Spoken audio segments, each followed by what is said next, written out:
राज्य में एक प्रतापी राजा राजेंद्र सिंह का शासन था, जिनकी वीरता और न्यायप्रियता की चर्चा दूर दूर तक थी। उनका राज्य समृद्ध था, लेकिन उनके जीवन में एक अधूरी कहानी थी। उनकी एकमात्र संतान राजकुमारी सुरभि, वह रूप और गुणों में अद्वितीय थी, लेकिन उसकी किस्मत का लेखा कुछ अलग ही लिखा था। बचपन से ही उसे अजीब अजीब सपने आते, जिनमें वह किसी अनजान जगह पर खुद को कैद महसूस करती। एक साधु ने भविष्यवाणी की थी कि उसकी किस्मत का फैसला एक अनजानी डगर पर होगा। राजा अपनी बेटी को हर सुख सुविधा देते, लेकिन एक पिता का हृदय हमेशा उसकी चिंताओं से घिरा रहता। उधर सुरभि के मन में एक अनजानी बेचैनी रहती। उसे महल की चकाचौंध रास नहीं आती थी। उसका मन हमेशा एक अनदेखे संसार की ओर भागता। एक दिन वह अपनी सखी के साथ जंगल की ओर निकल पड़ी, जहां उसने पहली बार स्वतंत्रता की हवा महसूस की। जंगल में भ्रमण करते हुए उसने एक साधारण से युवक को देखा जो लकड़ियां काट रहा था। वह देखने में साधारण था, लेकिन उसकी आंखों में एक गहरी चमक थी। सुरभि को यह अजीब लगा कि एक मामूली युवक की आंखों में ऐसा तेज कैसे हो सकता है। वह अनायास ही उसके पास गई और पूछा, तुम कौन हो? युवक ने मुस्कुराते हुए उत्तर दिया, नाम में क्या रखा है राजकुमारी? ये सुनकर सुरभि चौंक गई। तुम्हें कैसे पता कि मैं राजकुमारी हूं? युवक ने हंसते हुए कहा, जो लोग सोने के पिंजरे में रहते हैं उनकी आंखों में एक अलग ही तरह की बेचैनी होती है। सुरभि को यह उत्तर भीतर भीतर तक झकझोर गया। वह पहली बार किसी से इस तरह मिली थी जिसने उसकी असलियत को पहचाना, न कि सिर्फ उसके राजसी पहनावे को। महल लौटने के बाद भी वह युवक का चेहरा भूल नहीं पाई। उसने कई बार जंगल जाने का प्रयास किया, लेकिन राजा ने उसकी सुरक्षा को लेकर सख्त पहरा लगा दिया। उधर राजकुमारी की उदासी बढ़ती जा रही थी। राजा को चिंता हुई तो उन्होंने उसके लिए योग्य राजकुमारों की खोज शुरू कर दी। एक दिन राज्य के सबसे शक्तिशाली पड़ोसी राजा ने अपने पुत्र का विवाह प्रस्ताव भेजा। वह एक अजेय योद्धा था, लेकिन सुरभि के मन में उसके लिए कोई आकर्षण नहीं था। उसी रात जब वह महल की छत पर अकेली बैठी थी, अचानक उसे ही युवक महल के बाहर खड़ा दिखाई दिया। वह तुरंत नीचे आई और धीरे से बाहर निकलकर उसके पास पहुंची। तुम यहाँ क्या कर रहे हो? सुरभि ने उत्तेजित स्वर में पूछा। युवक ने शांत भाव से कहा, कभी कभी भाग्य अपने फैसले खुद लेता है। तुम्हें भी अपनी किस्मत का फैसला खुद करना होगा राजकुमारी। सुरभि की आंखों में सवाल थे, लेकिन उसका दिल पहली बार किसी उत्तर की तलाश में नहीं था। उस रात पहली बार उसे अपनी किस्मत का सौदा खुद करना था। सुरभि के मन में पहली बार एक तूफान उठ रहा था। महल की ऊंची दीवारों के पीछे पली बड़ी राजकुमारी आज पहली बार अपनी किस्मत को अपने हाथों में लेने का सोच रही थी। वह युवक जिसकी आंखों में सादगी थी, पर कुछ ऐसा भी था जिसे वह समझ नहीं पा रही थी सकी। महल की ऊंचाई से नीचे देखने पर उसे बाहर फैला हुआ अनजाना संसार बुलाता सा लगा, पर वह जानती कि एक राजकुमारी के लिए अपनी मर्जी से रास्ता चुनना आसान नहीं होता। राजा ने सुबह में घोषणा कर दी थी कि अगले पूर्णिमा पर उसका विवाह पड़ोसी राज्य के राजकुमार से होगा। यह सुनकर सुरभि का दिल बैठ गया। रात के गहरे सन्नाटे में वह फिर महल की छत पर खड़ी थी। उसे उम्मीद थी कि शायद वह युवक फिर आएगा, लेकिन वह की नहीं था। यह सोचकर उसके दिल में अजीब सिर्फ फिर एक सपना था। अगली सुबह जब वह बाग में अकेली बैठी थी, तभी एक छोटी चिट्ठी फूलों के बीच गिरी मिली। कांपते हाथों से उसने उसे उठाया और पढ़ा, किस्मत का फैसला अपने हाथों में लेने की हिम्मत करो, वरना जिंदगी भर पछताओगी। उसका दिल तेजी से धड़कने लगा। यह वही युवक था, पर वह कैसे जानता था कि वह क्या सोच रही थी?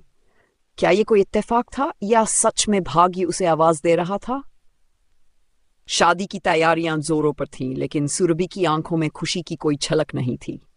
महल में संगीत बज रहा था, दीवारें रोशनी से जगमगा रही थीं, पर उसके भीतर एक अजीब सी उदासी घर कर गई थी। शादी की रात करीब आ रही थी। मन में सवालों का तूफान था। क्या वह इस रिश्ते को स्वीकार कर ले और अपने भाग्य को वैसे ही चलने दे जैसा तय किया गया था, या फिर वह उस अनदेखे रास्ते पर कदम रखे जिसका अंजाम उसे खुद भी नहीं पता? वह जानती थी कि अब फैसला करने का समय आ गया था, पर क्या वह सच में इतनी हिम्मत कर पाएगी? शादी की रात से एक रात पहले सुरभि अपने कमरे में अकेली बैठी थी। खिड़की से बाहर झांककर उसने महल की ऊंची दीवारों को देखा, जो उसे हमेशा एक सुरक्षित घेरा लगती थीं, पर आज वही उसे किसी कैद खाने जैसी महसूस हो रही थीं। महल के बाहर एक अनदेखी दुनिया थी, एक अनजाना भविष्य, एक ऐसा रास्ता जो उसने कभी नहीं सोचा था, लेकिन जिसके बारे में अब वह हर पल सोच रही थी। उसके कमरे के बाहर महल के नौकर चाकर भाग दौड़ कर रहे थे, शादी की तैयारियां पूरी करने में व्यस्त थे। लेकिन उसके भीतर एक अजीब सा सन्नाटा पसरा हुआ था। उसकी माँ उसके पास आई, उसके सिर पर हाथ फेरा और प्यार से बोली, बेटी, हर राजकुमारी का भाग्य यही होता है। हमें वही करना पड़ता है जो हमारा धर्म और कर्तव्य हमसे कहता है। सुरभि के होंठ कांपे, पर उसने कुछ नहीं कहा। क्या हर राजकुमारी का भाग्य सच में पहले से लिखा होता है? क्या उसे अपनी खुशी, अपनी चाहत, सब कुछ भूल कर वही करना होगा जो दूसरों ने तय किया है? रात वह सोने की कोशिश कर रही थी, लेकिन उसकी आंखों में नींद नहीं थी। चांदनी खिड़की से अंदर आ रही थी और हवा में एक अजीब सी बेचैनी थी। तभी उसने कमरे के बाहर हलचल सुनी। किसी के कदमों की आहट थी। वह घबरा गई, धीरे से दरवाजा खोला और देखा कि वही युवक खड़ा था, चुपचाप, जैसे सदियों से उसका इंतजार कर रहा हो। तुम यहाँ क्या कर रहे हो?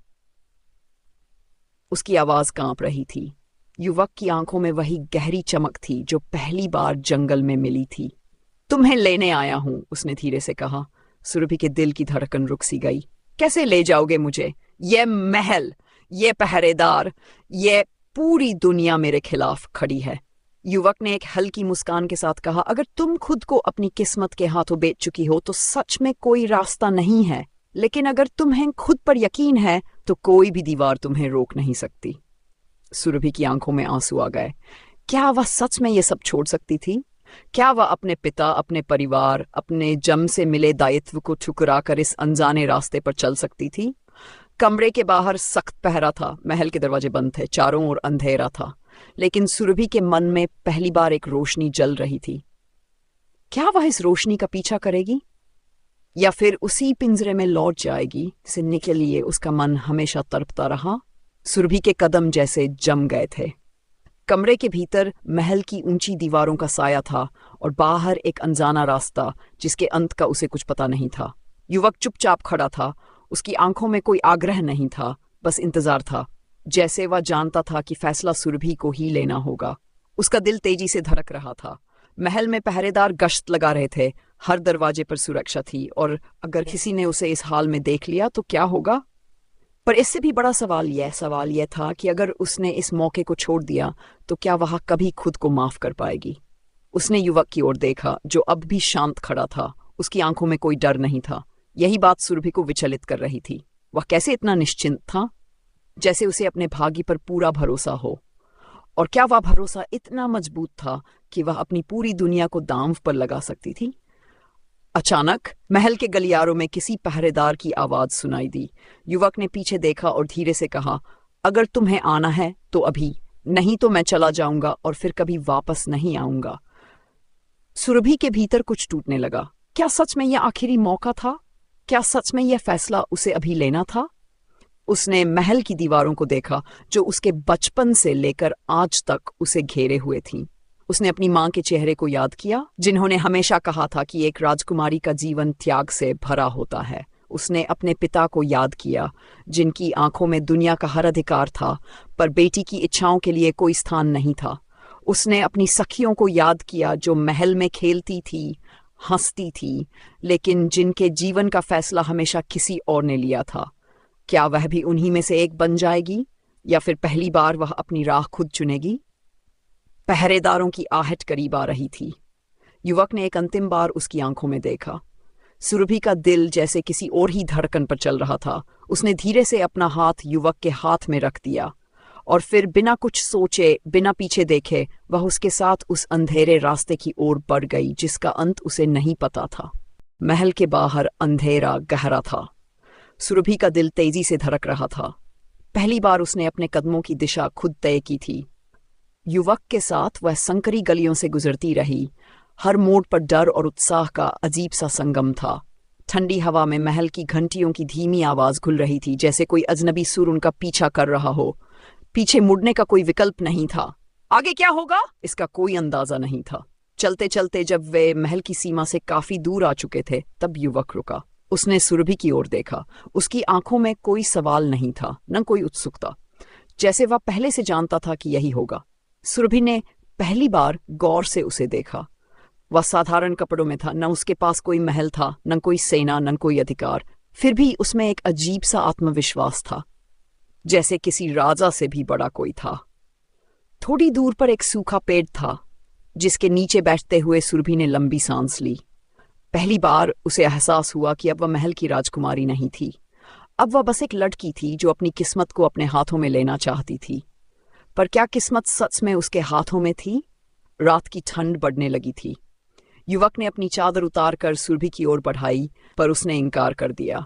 कुछ देर तक दोनों चुप रहे। फिर सुरभि ने पूछा, अब क्या? युवक ने धीमे से कहा, अब वही जो किस्मत चाहती है। सुरभि के होंठ हल्के से कांप गए।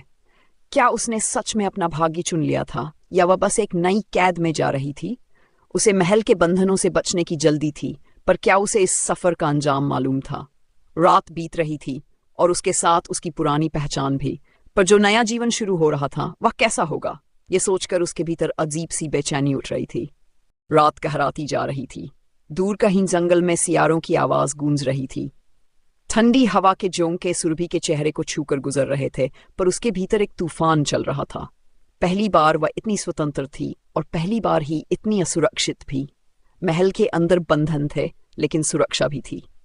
यहाँ खुला आकाश था, लेकिन कोई निश्चित दिशा नहीं थी।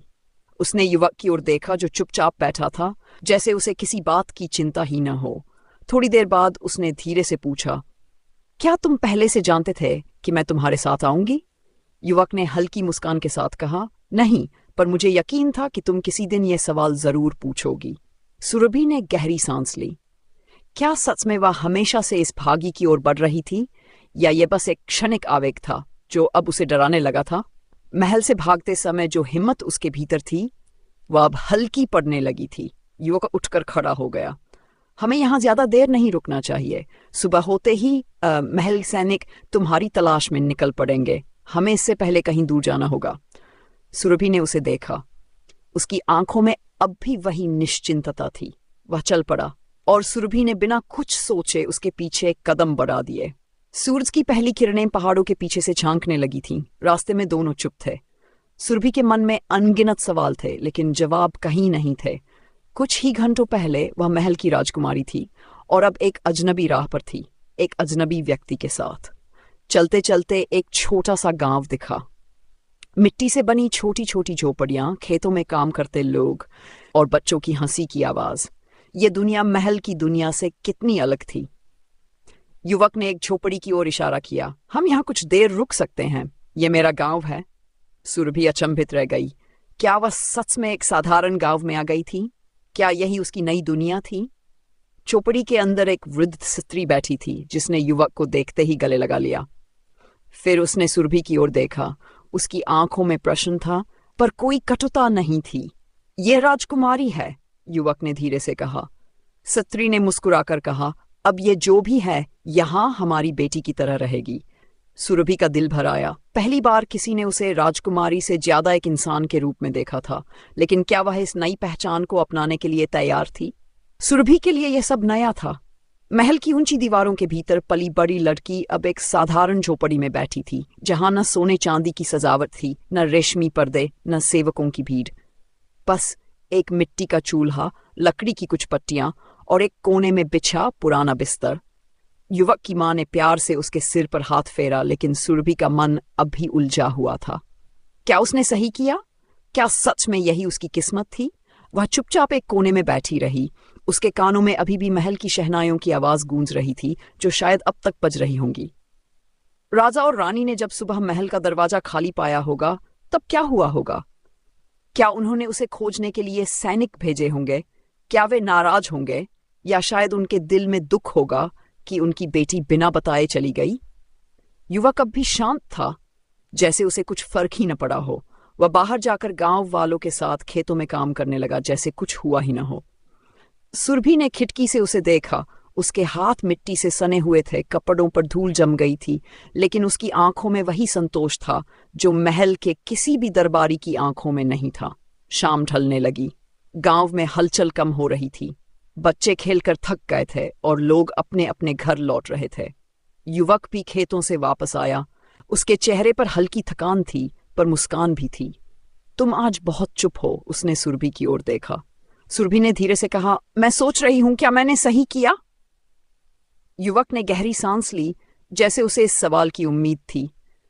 अगर तुम्हें लगता है कि सही और गलत का फैसला अभी हो सकता है, तो शायद तुम अभी भी महल की सोच में जी रही हो। वहां हर चीज का फैसला कोई और करता था, तुम्हें खुद अपने उत्तर खोजने होंगे। सुरभि ने कुछ नहीं कहा। पहली बार उसे एहसास हुआ कि उसने अपनी पूरी जिंदगी सिर्फ दूसरों के फैसलों के हिसाब से जी थी। पहली बार उसे अपने फैसले का भार खुद उठाना था। रात हो गई। दूर कहीं से ढोलक की आवाज आ रही थी। गांव में कोई त्योहार मनाया जा रहा था। लेकिन सुरभि का मन अब भी उलझा था। क्या वह सच में इस नई जिंदगी को अपनाने के लिए तैयार थी? क्या वह सच में अपनी पुरानी दुनिया को छोड़ चुकी थी, या ये बस एक सपना था जिससे जागने पर वह फिर महल की ऊंची दीवारों के भीतर होगी? रात का सन्नाटा गहरा रहा था। चौपड़ी के भीतर धीमी रोशनी में सुरभि बैठी थी। उसकी आंखें खुले आकाश की ओर टिकी थीं। वहां दूर तक फैले अनगिनत तारे थे जो उसे किसी अनजान भविष्य की तरह लग रहे थे, सुंदर, रहस्यमय और पूरी तरह अनिश्चित। महल की छत से उसने कभी इन तारों को इतनी नजदीक से नहीं देखा था। युवक पास ही बैठा था, लेकिन उसने कोई सवाल नहीं किया। शायद वह जानता था कि सुरभि के भीतर कितनी उथल पुथल चल रही थी। कुछ देर की चुप्पी के बाद उसने धीमे से कहा, अगर तुम्हें वापस जाना हो तो अभी भी समय है। शायद तुम्हारे माता पिता तुम्हें माफ कर दें। उसकी ओर देखा। यह सुनते ही उसका दिल कांप उठा। क्या सच में यह संभव था? क्या वह वापस जा सकती थी? शायद राजा और रानी उसे गले लगा लेंगे। शायद वे उससे कोई सवाल नहीं करेंगे। शायद वह फिर से अपने महल के गलियारों में वैसे ही घूम सकेगी जैसे पहले घूमती थी। लेकिन तभी एक और ख्याल आया। अगर वह वापस गई तो क्या सब कुछ पहले जैसा होगा? क्या उसे फिर से वैसे ही कैद कर दिया जाएगा? उसने कोई जवाब नहीं दिया, बस अपनी जगह पर चुपचाप बैठी रही। कुछ देर बाद युवक ने उसे देखते हुए कहा, तुम डरी हुई हो, लेकिन यह डर तुम्हें आगे बढ़ने से रोक रहा है। सुरभि ने धीरे से कहा, मैंने कभी यह सोचा ही नहीं था कि मेरी जिंदगी महल से बाहर भी हो सकती है। युवक मुस्कुराया, तो अब सोचो, ये जिंदगी सिर्फ तुम्हारी है, इसे दूसरों के फैसलों के मुताबिक मत जियो। रात के अंधेरे में ये शब्द किसी गूंज की तरह उसके दिल में बस गए। पहली बार उसे एहसास हुआ कि वह सच में अपने ही फैसले से यहां आई थी। कोई उसे जबरदस्ती नहीं लाया था, कोई उसे किसी राह पर धकेल नहीं रहा था। यह उसकी खुद की राह थी और उसे ही तय करना था कि वह इसे कैसे जिएगी। सूरज उगने से पहले ही गांव में हलचल शुरू हो गई थी। लोग अपने अपने काम में जुटने लगे थे। युवक खेतों की ओर जाने के लिए तैयार था। वह दरवाजे के पास खड़ा हुआ और सुरभि से पूछा, क्या तुम आज मेरे साथ चलोगी? सुरभि ने पहली बार मुस्कुराते हुए सिर हिलाया। आज वह अपने डर को पीछे छोड़ने जा रही थी। आज वह पहली बार सच में जीने जा रही। सुरभि के नंगे पैर ठंडी मिट्टी पर पड़े तो एक अजीब सा एहसास हुआ। महल की चिकनी संगमरमर की जमीन से यह धरती कितनी अलग थी। वहां हर चीज को छूने से पहले सोचना पड़ता था। यहाँ सब कुछ उसका अपना था, खुला और सजीव। उसने पहली बार अपने पैरों के नीचे की जमीन को महसूस किया, जैसे वह अब सच में इस दुनिया का हिस्सा बन रही थी। युवक उसके साथ खेतों की ओर बढ़ रहा था। गांव की पगडंडी पर चलते हुए सुरभि ने चारों ओर देखा। हर कोई अपने काम में लगा था। कोई घास काट रहा था, कोई बैलगाड़ी चला रहा था, तो कोई कुएं से पानी निकाल रहा था। ये लोग महल के नौकरों की तरह नहीं थे। ये अपनी मेहनत से अपना जीवन खुद बनाते थे। कोई किसी का आदेश नहीं मान रहा था, कोई किसी से डरा हुआ नहीं था। यह आजादी थी, लेकिन यह संघर्ष भी था। खेतों में पहुंचकर युवक ने हल उठाया और मिट्टी को जोतने लगा। सुरभि ने पास जाकर देखा। धूप में उसकी पीठ पर पसीने की बूंदें चमक रही थीं, लेकिन उसके चेहरे पर संतोष था। महल के किसी भी राजा को उसने इस संतोष के साथ कभी नहीं देखा था। थोड़ी देर बाद युवक ने उसे देखा और मुस्कुराते हुए पूछा, क्या तुम भी हाथ लगाना चाहोगी?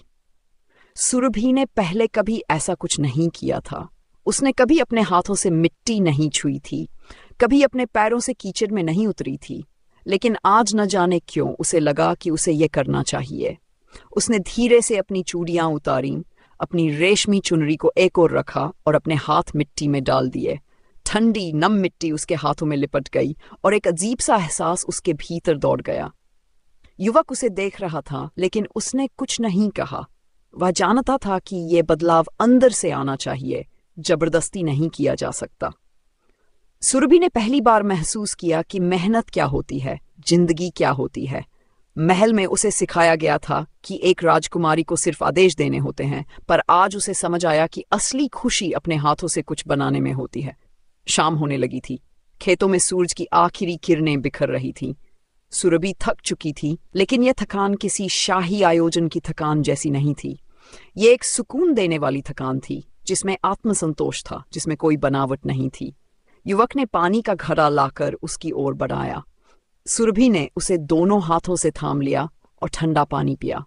पहली बार उसे पानी का असली स्वाद महसूस हुआ, जिसमें मिट्टी की हल्की सी महक थी, जीवन की सच्चाई थी। रास्ते में लौटते समय सुरभि ने महल की ओर देखा, जो अब भी दूर पहाड़ी पर खड़ा था। वहां उसकी पुरानी दुनिया थी, लेकिन अब उसे एहसास हो रहा था कि वह दुनिया उसके लिए नहीं बनी थी। आज पहली बार उसे लगा कि वह सच में जीवित है, लेकिन क्या ये नई जिंदगी उसे पूरी तरह। रात हो गई थी। गांव के आंगनों में दियों की लौ टिमटिमा रही थी। हवा में पकी हुई फसलों की हल्की सुगंध थी। सुरभि झोपड़ी के बाहर बैठी थी। आसमान में वही तारे चमक रहे थे जो उसने महल की ऊंची छत से देखे थे, लेकिन आज ये तारे अलग लग रहे थे। पहले ये उसे बहुत दूर लगते थे, जैसे वे किसी और दुनिया का हिस्सा हों, लेकिन अब इन्हें देखते हुए उसे लग रहा था कि वे हमेशा यहीं थे। बस पहले उसने उन्हें ठीक से देखा नहीं था। युवक पास ही बैठा था, चुपचाप, जैसे उसे किसी जवाब की जरूरत नहीं थी। कुछ देर बाद सुरभि ने धीमे से कहा, मैं अब वापस नहीं जाऊंगी। युवक ने उसकी ओर देखा। उसकी आंखों में कोई आश्चर्य नहीं था, बस एक हल्की सी मुस्कान थी, जैसे वह पहले से जानता था कि यही होने वाला है। सुरभि ने लंबी सांस ली। पहली बार उसे लग रहा था कि उसने सच में अपनी जिंदगी का फैसला खुद किया है। न कोई आदेश, न कोई मजबूरी, बस अपनी इच्छा। महल दूर था, बहुत दूर, और अब वह सिर्फ एक बीता हुआ सपना था। उसके भीतर जो हल्की सी कसक थी, वह भी अब शांत हो रही थी। वह जानती थी कि उसने जो रास्ता चुना है वह आसान नहीं होगा, लेकिन यह उसका अपना रास्ता था। दूर कहीं से मंदिर की घंटी बजने की आवाज आई, जैसे इस नए सफर की शुरुआत का संकेत दे रही हो।